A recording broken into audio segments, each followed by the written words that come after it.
What is up, you guys? My name is Aubrey and this is my channel, and today I want to talk about something that we've never talked about before on this channel. And I want to break down exactly how and what steps you need to do to set up a savings or investing account on behalf of a child. So in this video, we're going to be walking through the different types of accounts that you can set up. We're going to be talking about how to go about doing this, and I'm going to be walking you through the exact steps, step by step. So let's get started. Now, I don't have kids, and I also don't have plans on having kids anytime in the near future. But my older sister recently had a baby, and with that, there's of course a lot of expenses and a lot of plans that you need to make for the future. Now, my sister's an elementary school teacher, which means she isn't exactly swimming in money, but me being somebody that is fortunate enough to be in a good financial position, I decided that I wanted to set up a custodial account for my niece. That way, when she gets a bit older and is deciding what she wants to do with her life, whether it's starting a business or going to college or doing something else, she can have some funds set aside to help allocate to that. Now, over the last few months, I've been doing quite a lot of research on what type of accounts are best and what type of accounts serve the purpose that I'm trying to achieve in the best way possible. And to be honest, I was really surprised at how many different accounts exist out there. And I was surprised to see the benefits and the cons of the different accounts that are available to you for this purpose. And that's really why I wanted to make this video, because I think that there's a lot of people who want to do this exact same thing, but may not know where to get started. So first and foremost, let's talk about some of the things that were important to me when researching this custodial account, because I'm sure some of the things that were important to me are probably also important to you as well. So the number one most important aspect of this investment account was just that, the return on investment. Now, I could just simply put this money into a children's savings account or into a high yield savings account, but I don't just want the money to sit there accumulating a few percentage points of interest each and every year. My niece is only 2 months old, which means she has 18 years of investing ahead of her before she goes to college. And I wanted to make sure to put this money into a place that will see a pretty decent return on that investment. Because of that, I didn't want to go with a traditional savings account or a high yield savings account because I wanted something with a bit more return. Number two is I wanted something that would go into my niece's name at 18 years old. I don't want in 18 years something to happen and then there'd be a dispute as to who that money belongs to. With a custodial account, one of the best aspects of this type of account is that the money isn't yours. It belongs to the person you're putting the money in the account for.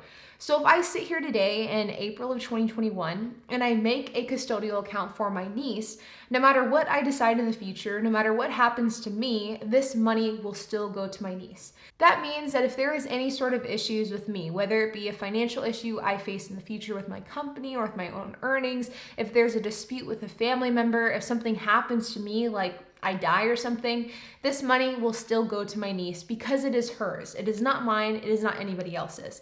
This is something that is super important to me because you never know what's going to happen. And I want to make sure that this money goes to the person it's supposed to go to. The third issue that I ran into when researching this type of account is the FAFSA implications that a custodial account or a savings account can have on a child. And this is actually something that I didn't even know existed. So for those of you who don't know what FAFSA is a program for students to allow for them to apply for loans and grants for university.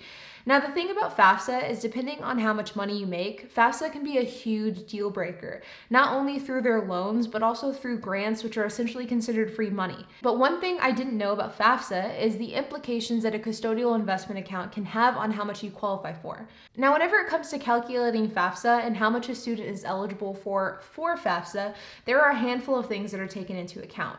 Number one is your parents' assets. Between 2 and 5% of your parents' assets will have to be taken into account when applying for FAFSA. And depending on how much assets they have, this could lower your chances of receiving a certain amount of funds. Number two is your parents' income. And this is based off of a sliding scale of 22 to 47%, which means anywhere between 22 and 47% of the parents' income will be accounted for when the child is applying for FAFSA. Student income makes up 50%, which means everything that the student makes, 50% of that will be taken away from FAFSA and from student aid, and 20% is student assets, which includes custodial investment accounts. So that means that if I was to open up a custodial investment account for my niece today in 2021, and in 18 years that account is worth $100,000, 20% of that, so $20,000, will have to be accounted for the purpose of FAFSA, which on the surface doesn't really seem like a ton. I mean, $20,000 is a lot of money, but in the grand scheme of paying for university, it only pays for about a year's worth of tuition. But in the context of FAFSA, this actually can make a pretty significant difference. You see, every $10,000 that's in the student's name will reduce your FAFSA eligibility by $2,000. So in the example of my niece, if she had $100,000 in a custodial investment account, she had to report 20% of that, being $20,000. That means that she would then be eligible for $4,000 less than she would have been had that not been in her name. On the flip side, if you have that exact same amount of assets in your parents' name, you would only lose $564 per $10,000. Now, this is something that I did quite a lot of research on because of the fact that my sister is a teacher. My sister is underpaid in her profession, but as a result, she does get the good benefit of once my niece goes to college, she will be eligible for a good amount of FAFSA. And I don't want my niece to be hindered with FAFSA because of the fact that I put an investment account in her name. And so because of this, I did a lot of research to figure out where I should put the money and what would be the best route to go down. And that brings us to a 529 savings account. Now, a 529 savings account, or otherwise known as a 529 plan, is a savings account that is dedicated to saving for education specifically. And the thing about this is that the FAFSA implications are significantly smaller whenever the child goes to apply for university, because of the fact that a 529 plan is actually in the name of the adult. The funds just need to be allocated for education for that child. And so because of the fact that the money is actually in the parent's name and not in the child's name, means that it has a significantly less impact on the amount of financial aid that you could be eligible for. Now, the one huge downside of the 529 plan is the fact that a 529 plan is an education savings account, which means that it is supposed to be spent on education purposes. And if the person that you set up that fund for does not go to college and does not use the funds for college, there is steep penalties. Because of the fact that this is an education savings account, you can't just opt not to use the funds for education purposes and then use those funds to start a business or to buy a house. If the person you set up the funds for does not go to college, then you have to pay income taxes on the earnings off of that account, and you also have to pay a 10% penalty as well. This was a huge deal breaker for me because I'm somebody who did not go to college. And at the end of the day, I don't want my niece to feel as though she has to go to university either.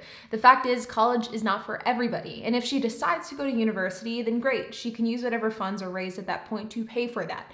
But if she decides not to go to university, I don't want her to be penalized because she wants to use those funds to start a business or to buy a house or to do anything else with it.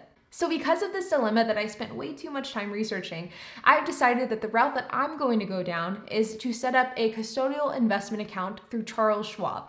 This is going to be a typical brokerage account that will be in my niece's name. Whenever she turns 18, that money will go to her. If she decides she wants to go to university, then we will just simply liquidate that investment account. We will then put it in a 529 account before she applies for FAFSA. That way she doesn't have quite the implications that come with having a fairly decent sized portfolio at the age of 18. This is a strategy that I am going with as of today in March of 2021. Of course, a lot can change over the course of 18 years, but I think that this is the right route to go down as of now. And of course, we will reevaluate whenever the graduation date and the university date gets a bit closer. So now that we got all of that out of the way, I would like to go through and set up a custodial brokerage account through Charles Schwab and walk you through the actual process step by step as I do this in real time. So here we are on the Charles Schwab website, and you'll see here, and I will include a link to this down in the description below, it will say Schwab One Custodial Account. You're going to scroll all the way down and just click Open a Custodial Account. If you click the button at the very top, it'll take you to a different application.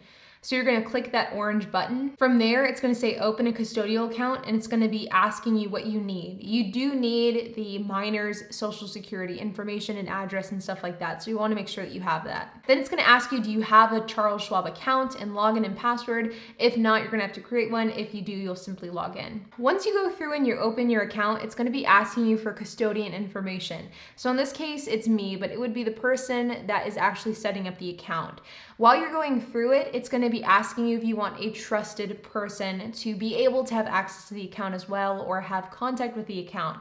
And this could be somebody like the person's parent, it could be your spouse, it could be your parent, whatever the case is, you would just want to fill that out then. Once you add the custodian information, which again is you will then have to provide information for the minor. In this case, it's going to be first name, middle name, last name, suffix, social security number, and the date of birth. You will then need to provide the legal address for the minor as well. And then you'll have to provide the employment status for the minor. Next, it's going to ask you to provide information about the termination date of the account. So this is the date that the account goes from like being in your control to being in the minor's control. In my state of Texas, you can have that be either 18 or 21, but the age will be dependent on what state you're located in. So you can see here, my niece was born on February 1st, so it has a termination date if I was to set it to 21 for 2042, that's crazy to even see that date being written down in real world context.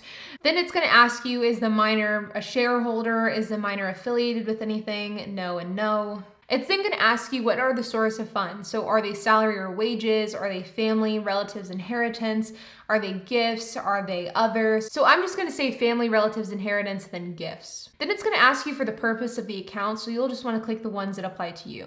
It's then gonna ask you if you want to add optional features. I mean, I'm just keeping this simple. I don't think that I need complimentary access to trading tools or options trading or checks. So I'm gonna be leaving that blank and then just get the paperless features. It's then gonna ask you to review the terms and conditions. You will of course wanna do that. And then it's gonna open the account for you. Then from there, it's gonna ask you to fund the account, and then that's it. I mean, the account is really, really easy to set up. I did the entire thing live with you guys. Like, I was actually setting up the one for my niece while I was recording this, and it is super, super easy. So as far as the strategy in which you should go for funding these types of accounts, to be honest, I'm definitely not an expert, and this entire concept of investing for somebody who will spend the funds in 21 years is a new concept to me. I think in my case, I'm gonna end up going the route of just consistently putting the same amount of money into the account each and every single month, whether the market is down or up. And I plan on doing really conservative investing in things like index funds, ETFs. Maybe I'll throw in some long-term plays like Tesla, Apple, Amazon, but for the most part, I am going to go with those broad funds and broad indexes. Honestly though, you guys, I know that this is a bit different than the normal content that I produce. I don't do a whole lot of investing videos, but I thought that this would be something that would be an interesting topic because of the fact that I know that there are parents out there that want to do this but don't exactly know how. Or they may want to do this but they don't know the right route to go down, or they don't know the benefits or the cons to going with certain types of accounts. I think that the strategy that I've chosen works well for me, my family, and our financial situation, but depending on you and your financial situation, you would of course want to choose something different. But with that being said, you guys, if you have any questions, comments, if you have anything to add, then make sure to leave a comment down below. And while you guys are at it, make sure to hit the like button, hit the subscribe button, and hit that notification bell. And I will see you guys in the next video.